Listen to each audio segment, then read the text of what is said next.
En diciembre del 2019, las autoridades orientales notificaron al planeta que un virus estaba propagándose entre sus comunidades. En los meses posteriores, se extendió hacia distintos países y los casos se duplicaron en cuestión de jornadas. Este patógeno es el coronavirus 2 vinculado con el síndrome respiratorio severo agudo, que ocasiona la dolencia nombrada COVID-19 y que todos denominan simplemente coronavirus. ¿Qué ocurre realmente cuando invade a un humano y qué deberíamos realizar todos? Un virus resulta en esencia solamente una envoltura alrededor del material genético más algunas proteínas. Quizá ni siquiera constituye un ser viviente.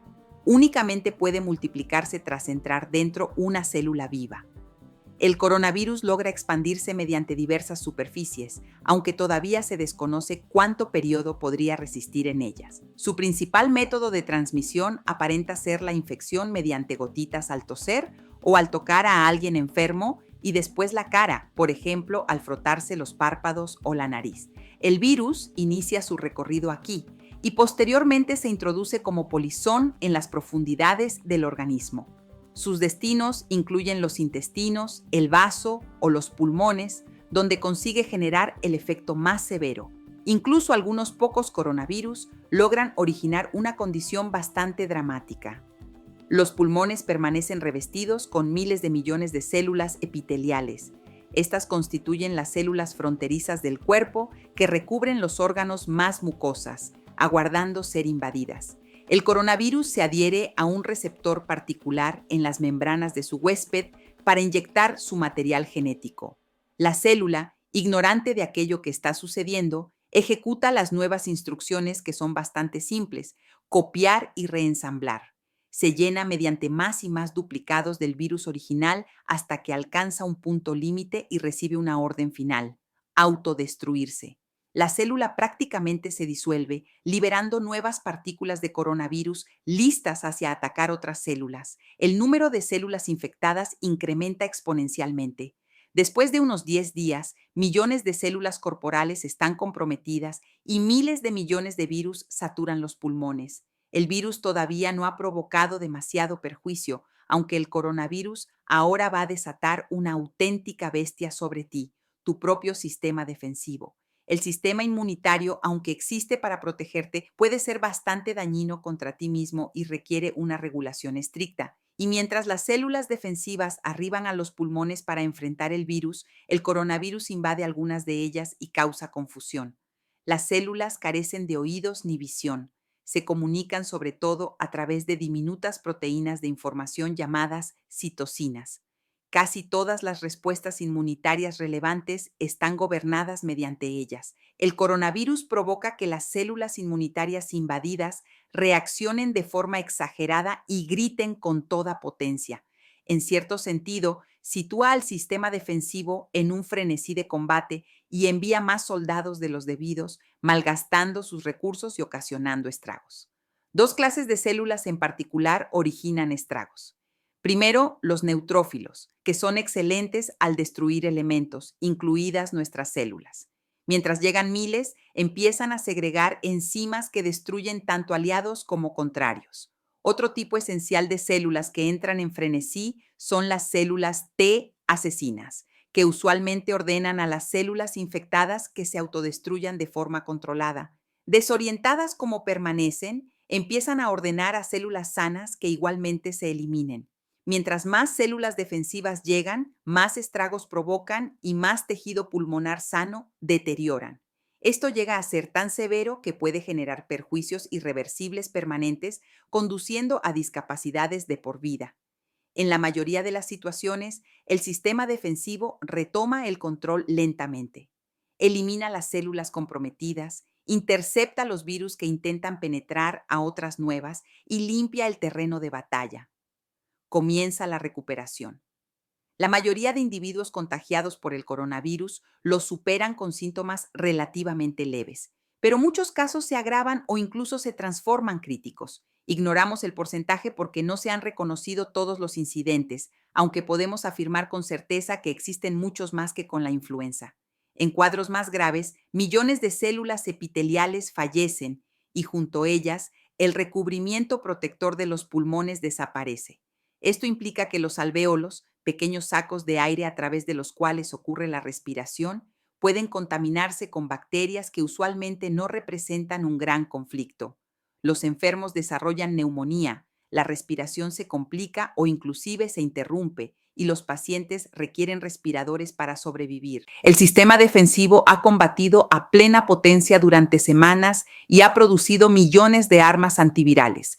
Y a medida que miles de bacterias se multiplican velozmente, se nota desbordado. Penetran en la sangre y colonizan el organismo. Si ello sucede, la muerte resulta muy posible. El coronavirus se equipara frecuentemente con la influenza, pero en realidad es bastante más riesgoso. Aunque la proporción de letalidad exacta es complicada de establecer durante una pandemia activa, sabemos con seguridad que es mucho más contagiosa y se extiende más pronto que la gripe. Existen dos futuros hacia una pandemia como el coronavirus, veloz y pausado. El porvenir que observemos dependerá de cómo reaccionemos todos respecto a ello en los primeros instantes del brote. Una pandemia veloz será terrible y costará muchas existencias. Una pandemia lenta no pasará desapercibida dentro de los libros de historia. El peor panorama para una pandemia rápida comienza mediante una proporción de contagio muy acelerada, porque no existen contramedidas para disminuir la rapidez. ¿Por qué es tan serio? En una pandemia veloz, varias personas se enferman simultáneamente. Si los números crecen excesivamente, los sistemas de salud se tornan incapaces de gestionarla. No hay bastantes insumos como personal sanitario o aparatos como respiradores para auxiliar a todos. Las personas fallecerán sin atención y mientras más trabajadores sanitarios se enfermen, la capacidad de los sistemas médicos se reduce todavía más. Si aquello sucede, se deberán tomar determinaciones cruciales sobre quién sobrevive y quién no. El total de muertes incrementa notablemente en dicho panorama. Para impedir esto, el planeta, es decir, cada uno, debe hacer todo lo posible para convertirlo en una pandemia lenta. Una pandemia se frena con medidas adecuadas, principalmente durante la etapa inicial, para que quienes se enfermen logren recibir cuidados y no exista un punto crítico con hospitales saturados. Como carecemos de una vacuna contra el coronavirus, debemos modificar colectivamente nuestro comportamiento para que actúe como una vacuna social. Esto indica sencillamente dos cosas. Uno, no contagiarse y dos, no contagiar a otros. Aunque parezca trivial, lo óptimo que puedes hacer consiste en lavarte las manos. El jabón constituye en esencia una herramienta poderosa. El coronavirus está envuelto dentro lo que básicamente resulta una membrana grasa. El jabón la degrada y evita infectarte. También provoca que tus manos se vuelvan resbaladizas y con los movimientos mecánicos del aseo los virus se eliminan. Para lograrlo bien, lávate las manos como si terminaras de cortar unos jalapeños y quisieras colocarte las lentillas. El próximo paso es el distanciamiento social, que no es una vivencia grata, pero sí constituye algo positivo. Esto significa nada de abrazos ni apretones de manos. Si logras quedarte en casa, permanece en casa para proteger a quienes precisan estar fuera para que la sociedad funcione, desde doctores hasta cajeros o policías. Dependes de todos ellos, todos dependen de ti para evitar enfermarte. A nivel mayor, existen las cuarentenas, que pueden implicar diversas cosas, desde restricciones de viaje hasta órdenes de permanecer en casa. Las cuarentenas no son gratas de experimentar y evidentemente no resultan populares, pero nos conceden, y principalmente a los investigadores que estudian medicamentos y vacunas, un tiempo fundamental. Así que, si te ponen bajo cuarentena, debes comprender por qué y obedecerlo. Nada de aquello resulta divertido, pero en conjunto es un precio muy bajo a pagar.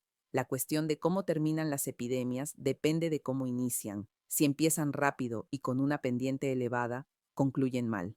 Si arrancan lento, con una inclinación no tan marcada, finalizan más o menos bien. Y actualmente la decisión descansa en nuestras manos, literal y metafóricamente. Muchísimas gracias a los especialistas que nos apoyaron con este video tan pronto. Gracias por ver mi video. Suscríbete para más contenido. Un abrazo.